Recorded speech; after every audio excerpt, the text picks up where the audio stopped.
Sejam todos muito bem-vindos para mais uma narrativa sobre a história do processo judicial. E o tema de hoje é a história do processo eleitoral no Brasil. Texto e narração de Gustavo Soares.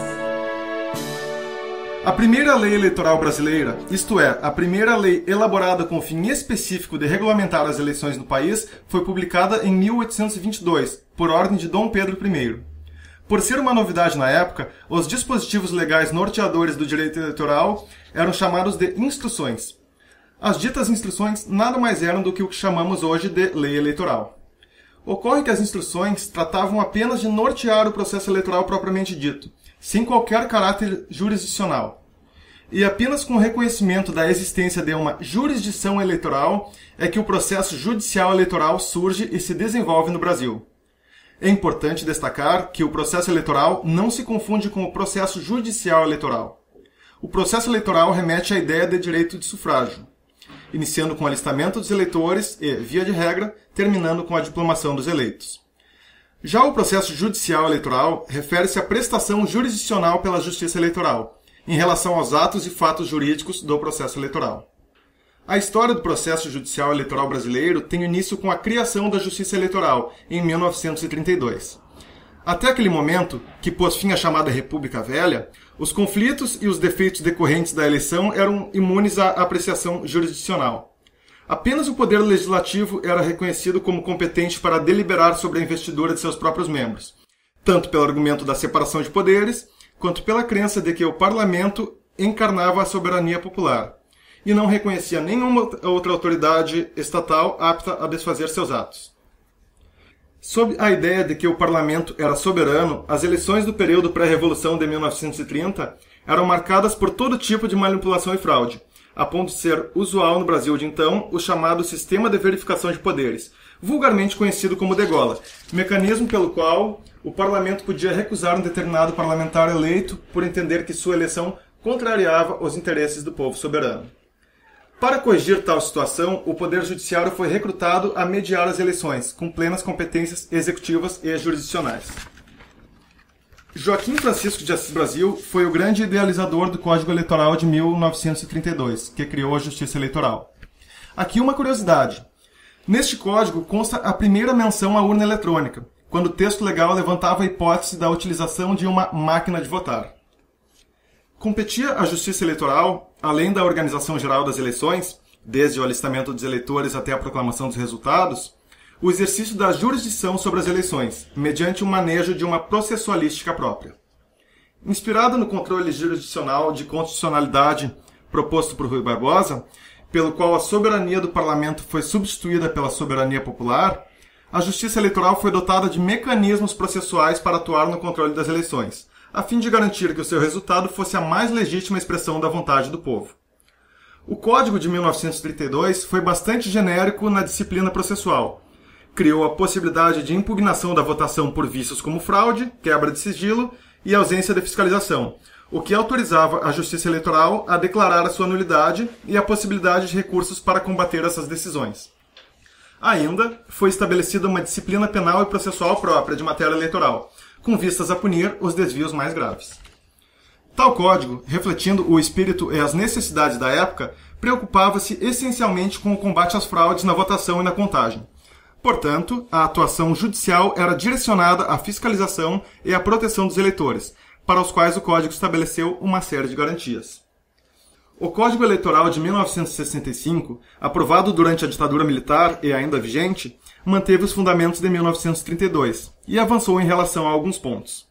Detalhou os ritos processuais eleitorais, prevendo prazos e etapas para o andamento das ações, estabeleceu de forma inédita a possibilidade de cassação do diploma de candidato já eleito através de recurso contra a expedição de diploma, primeira ação cabível para a retirada de mandato ainda existente no ordenamento. E, por fim, concebeu a hipótese de renovação das eleições em caso de defeitos vultosos, como anulação por fraude de mais de 50% dos votos dados na circunscrição.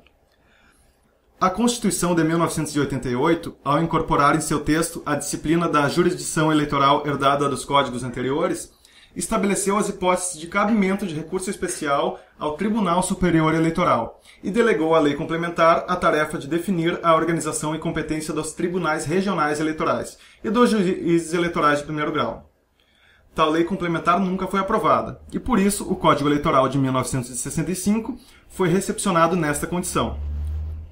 Mas a maior inovação da Constituição de 1988 foi a criação da chamada Ação de Impugnação de Mandato Eletivo, destinada a retirar o mandato de candidato eleito por abuso de poder econômico, corrupção ou fraude.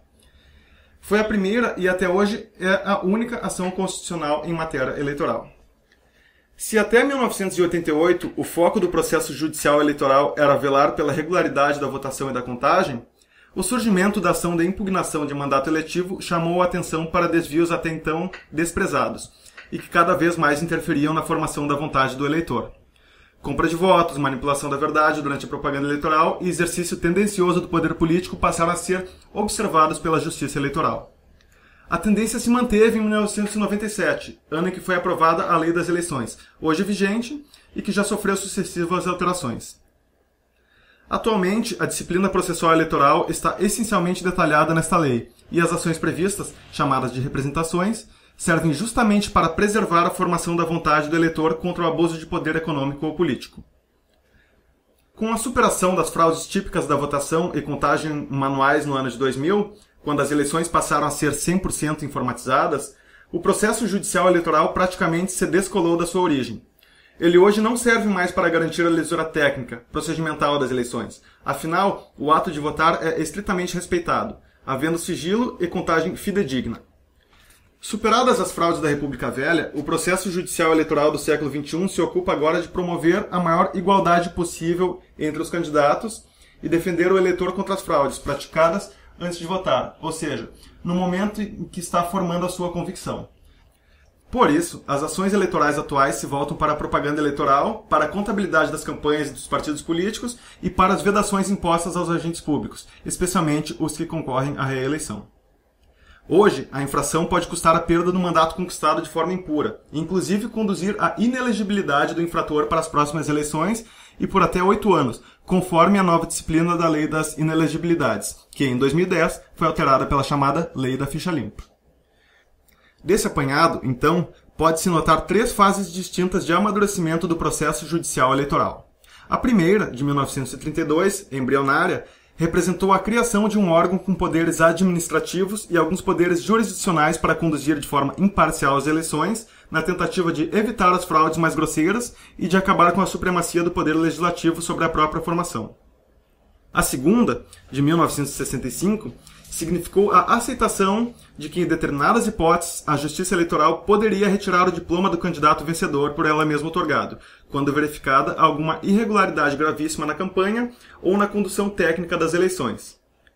E a terceira, contemporânea, que andou em paralelo com o período de redemocratização do país e a informatização das eleições, significou a afirmação da Justiça Eleitoral como órgão do Estado responsável por aferir as legitimidades das eleições, inclusive mediante a retirada de mandatos obtidos com afronte à igualdade de oportunidades entre os candidatos ou à liberdade de convicção do eleitor.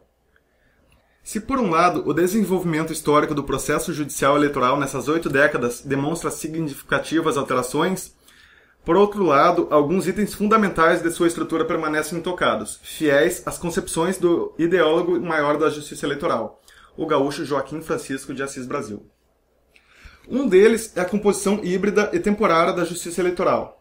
Não há magistratura eleitoral de carreira, sendo jurisdição eleitoral conferida a juízes oriundos de ramos distintos, inclusive da advocacia, pelo período de 2 anos, sistema em que, ao mesmo tempo, evita a partidarização daquela justiça especializada e promove a oxigenação permanente da jurisprudência, desejável numa matéria palpitante como as eleições.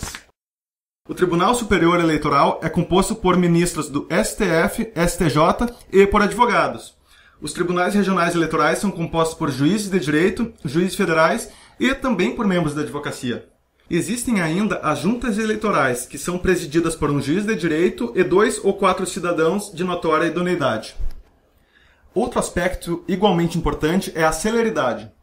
Dado que o processo eleitoral é curto e dinâmico, os processos judiciais eleitorais não podem durar anos, devendo ser resolvidos o mais breve possível. Afinal, a missão da Justiça Eleitoral é estabilizar o exercício do poder, e não o contrário.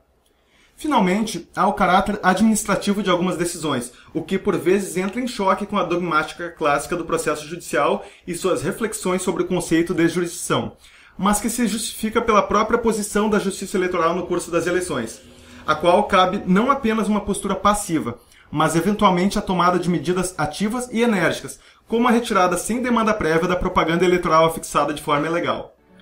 Situações como essa fazem do processo judicial eleitoral um ramo exótico no seio dos estudos de processo e, se não lhe garantem autonomia científica, pois o próprio direito eleitoral se vale da estrutura processual civil e penal para atuar, ao menos chamam a atenção para a necessidade de melhor desenvolvimento teórico das ferramentas processuais disponíveis à disputa eleitoral. Agradecemos mais uma vez a todos que estiveram conosco prestigiando mais essa narrativa sobre a história do processo judicial. Contamos com todos vocês e até a próxima!